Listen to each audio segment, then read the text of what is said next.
সবাই জানো যে আমাদের উত্তরপ্রদেশ রাজ্যে যে মহাকুম্ভ লেগেছে সেই মহাকুম্ভ থেকে এসেছি।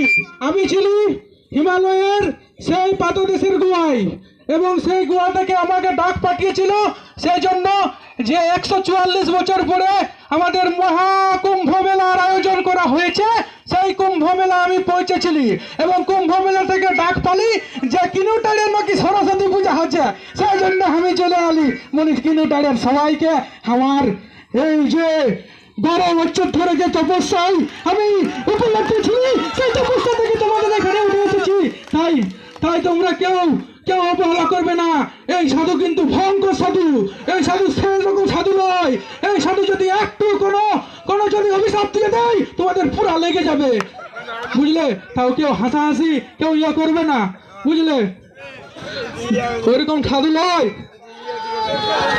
একটা 10 বছর তপস্যা ছিল রে বাপ, সালা জল তল কিছু খাই নাই, একরকম বসে রয়েছিলি তো সালা মানে কি বলবো কেউটুকু ফল তল জল তল লেগে দেয় নাই।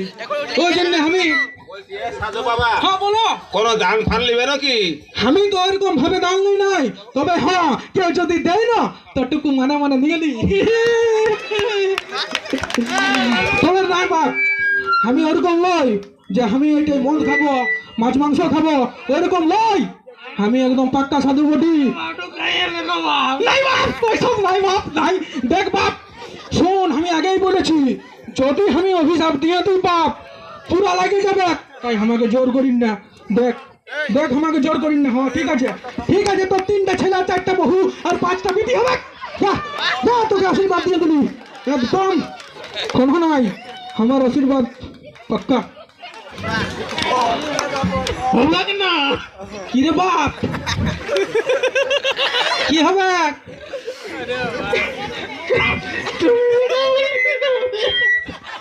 কি বলেছিলি? আমি কোনো বলি না, শুন এত কিনা লোক আছে, আমাকে ওরকম করিন না। যেটা বলেছিলি ওটা মানে রাখ, গোপনে থাক, ওটা আর সবার সামনে বলিন না। ওটা হয়ে যাবে পরে। 10 টাকা পেয়েছি, 10 টাকা পেয়েছি তোকে বলছি না, গোপনে রাখ। এতগুলা লোক আছে, আমি যেটা বলে আসেছি ওইটা যদি উল্টা পাল্টা হয়ে যায় তো শালা আমাকে এখানেই মরাবে। কতবার বলবো রে বাপ, নাই হবে, ছাড় নাই হবে। আমি মাঝে কাছে পয়সা দিব, আমি নাই লিব যা, আমি দিব বাবু নাই দিব। আমার টালে টুকু না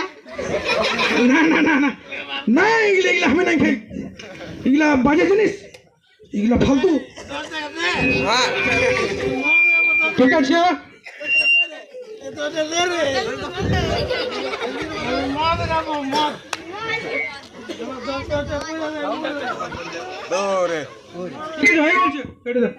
হয়ে গেছে।